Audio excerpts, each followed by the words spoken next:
오늘 말씀은 고린도전서 7장 1절부터 5절까지의 말씀입니다. 너희가 쓴 문제에 대하여 말하면 남자가 여자를 가까이 아니함이 좋으나 음행을 피하기 위하여 남자마다 자기 아내를 두고 여자마다 자기 남편을 두라. 7장부터는 이 결혼에 대한 문제를 다루고 있습니다. 1장부터 4장까지는 그 분열에 대한 문제, 교회가 하나 되어야 된다는 것에 대해서 강조를 했고, 그 다음에 5장, 6장에서는 이 음란한 문제, 그 다음에 세상 법정에 가서 소송하는 문제를 다뤘습니다. 7장부터는 결혼과 이혼에 대해서 자세히 사도 바울이 이제 다루고 있습니다. 그 이전에 쓴 그 고린도 교인들이 바울에게 보낸 글이 있는데, 너희가 쓴 문제에 대하여 말하면 이제 답을 해주는 거죠.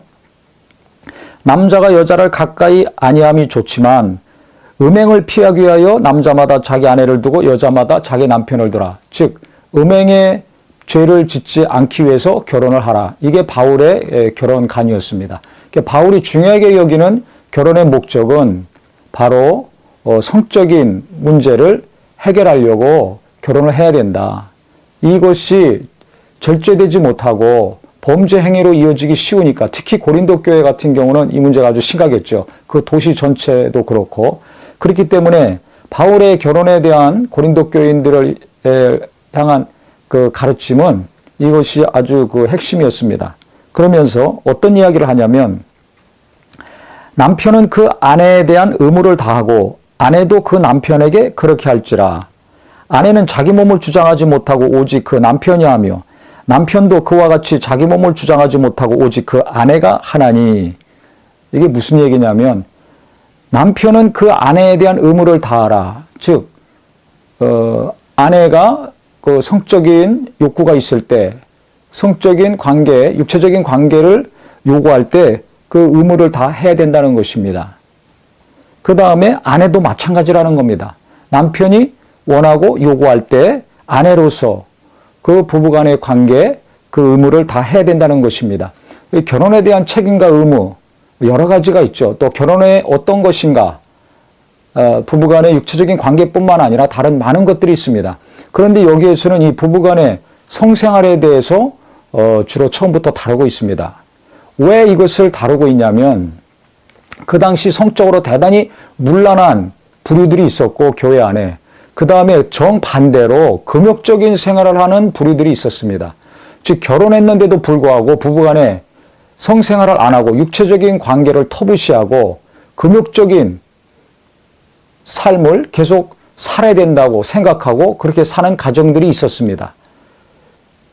똑같이 예수 믿고 교회를 다니고 구원받은 하나님의 자녀들인데, 한쪽에서는 성적으로 타락해서 문란한 성생활을 했고, 그 다음에 한쪽에서는 거룩함을 지속해야 된다고 부부간에도 육체적인 성관계를 맺지 아니하고 금욕적인 삶을 살았던 것입니다. 그러니까 둘 다 문제가 많죠. 한쪽은 계속 범죄 행위를 하고 있어서 문제고, 이 금욕적인 관계, 금욕적인 삶을 살고 있는 사람들은 부부간에 똑같이 믿음이 있고 신령하고 그렇게 신앙생활을 제대로 하는 사람 같으면 괜찮지만은, 아내나 남편이나 한쪽만 금욕적인 생활을 하고 거룩함을 추구하고 구별될 삶을 산다고 절제하고 살고, 한쪽은 그렇지 못하면 그 스트레스와 갈등과 그 다음에 이 문제는 심각하게 됩니다. 그래서 이 금욕적인 사고를 가지고 부부간의 관계를 하고 있지 않는 사람들을 위해서 지금 바울은 이야기하고 있는 것입니다. 그래서 4절에 보면 더 구체적으로 말하고 있는데, 아내는 자기 몸을 주장하지 못하고 오직 그 남편이 하며, 즉 아내가 내가 하기 싫다고 남편이 요구할 때 거부하면 안 된다는 것입니다. 즉 성적인 주도권, 육체적인 관계에 있어서 주도권은 내가 아니라 배우자라는 것입니다.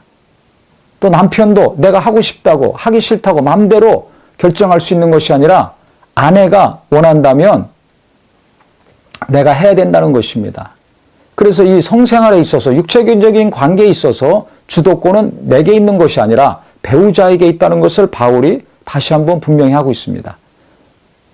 그렇기 때문에 우리가 잘 알아야 될 것은, 신앙생활 잘 한다고 오늘 기도에 가서 기도 충만히 하고 또 새벽에 가서 기도 많이 하고 밤새 또 철야 기도해서 기도하고 은혜를 많이 받고 집에 돌아왔을 때 남편이나 아내가 육체적인 관계를 요구할 때 나는 기도 많이 했는데 나는 지금 성령 충만한 상태인데 하면서 그것을 거부하면 안 된다는 것입니다.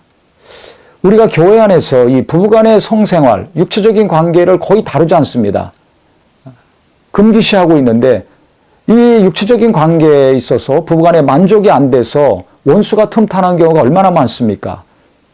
그렇기 때문에 우리가 이것을 부끄럽게만 생각할 것이 아니라 바울도 지금 7장에 제일 먼저 지금 다루고 있는 것처럼 이것을 하나님 앞에서 또 부부간에 하나님 앞에서 정직하게 성경에 비추어서 이 문제들을 잘 해결하고 서로 도움을 잘 받으셔야 됩니다. 남편이 원한다면 아내들은 그 남편의 요구를 들어줘야 된다. 아내들도 마찬가지고 남편도 마찬가지라는 것입니다. 어느 정도까지 이야기하고 있냐면 5절에 보면 서로 분방하지 말라. 방을 따로 쓰지 말라는 거죠. 다만 기도할 틈을 얻기 위하여 합의상 얼마 동안은 하되 다시 합하라. 그러니까 만약에 기도하기 위해서 방을 따로 쓴다면 합의해서 정한 시간 동안만 따로 쓰라는 것입니다. 당시 힐렐 학파는 일주일, 샴마이 학파는 2주 동안 허락을 했습니다. 따로 방을 쓰는 것을. 그 시간이 지난 다음에 반드시 합해야 된다는 거죠. 왜 그렇습니까? 성경에 있는 것처럼 이는 너희가 절제 못함으로 말미암아 사탄이 너희를 시험하지 못하게 하려 함이라. 원수가 틈탄다는 것이죠. 인간의 성욕은 기본적인 욕구입니다. 하나님이 주신 것입니다. 땅에 번성하고 충만하라. 자손을 잉태하고 출산하는 것이 성욕을 통해서 이루어지죠. 그래서 부부간의 육체적인 관계는 정말 이 건강한 성생활은 대단한 행복을 주고 위로를 주고 기쁨을 주는 좋은 것입니다. 아름다운 것입니다. 그런데 이 성적인 이 욕구가 원수에게 쓰임받는다면 이것은 자기도 파괴시키고 가정을 파괴시키고 자녀들까지 교회나 이웃과 사회까지 파괴시키는 아주 독이 되는 것이죠. 그렇기 때문에 원수가 이 인간의 성적인 욕구를 어떻게 사용해야 될지 너무나 잘 알고 있습니다. 가정이 깨지는 경우 대부분 뭐 때문에 깨집니까? 아내나 남편의 이 성적인 문제 때문에, 외도 때문에 부부간에 갈라서는 경우가 대단히 많죠. 그 충격은 온 가족이 당할 수밖에 없습니다. 그렇기 때문에 원수가 이 성적인 문제 가지고 교묘하게 가정을 파괴시키고 개인을 파괴시키는데 그거 유혹받지 않으려면 부부간에도 기도할 동안만 따로 있고 그 다음에는 합해야 된다. 그렇기 때문에 우리가 오늘 잘 성경을 통해서 배워야 될 것은 내가 아무리 믿음이 좋고 신령하고 충만하다 할지라도 배우자가 육체적인 관계를 원한다면 언제든지 그 요구를 들어줘야 되겠구나. 오늘 생각과 마음이 바뀌시기 바랍니다. 내가 결정하는 것이 아니라 상대방이 결정하는 것이라는 것입니다. 이것은 배우자의 인격을 존중하고 배우자를 배려하는 겸손함입니다.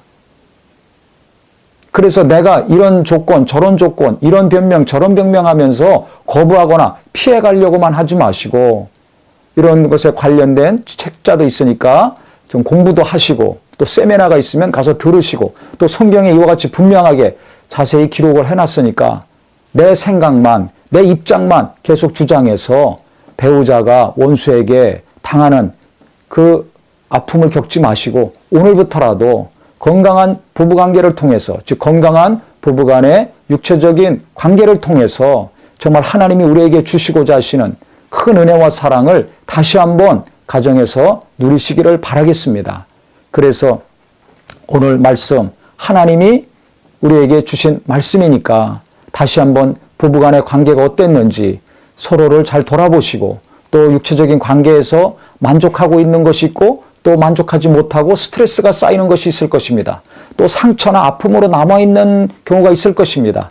그런 것들을 기도하신 다음에 솔직하게 성경 보시고 또 오늘 말씀을 같이 들으시고 마음을 열고 서로 대화를 하셨으면 좋겠습니다. 그래서 상대방이 원하는 것이 무엇인지, 내 아내가 원하고 내 남편이 원하고 또 내가 원하는 것이 무엇인지를 서로 간에 솔직하게 깊이 있게 잘 이야기하셔서 오늘 이 시간 이후로 더 부부간에 큰 은혜와 기쁨의 역사가 있기를 예수 이름으로 축원하겠습니다.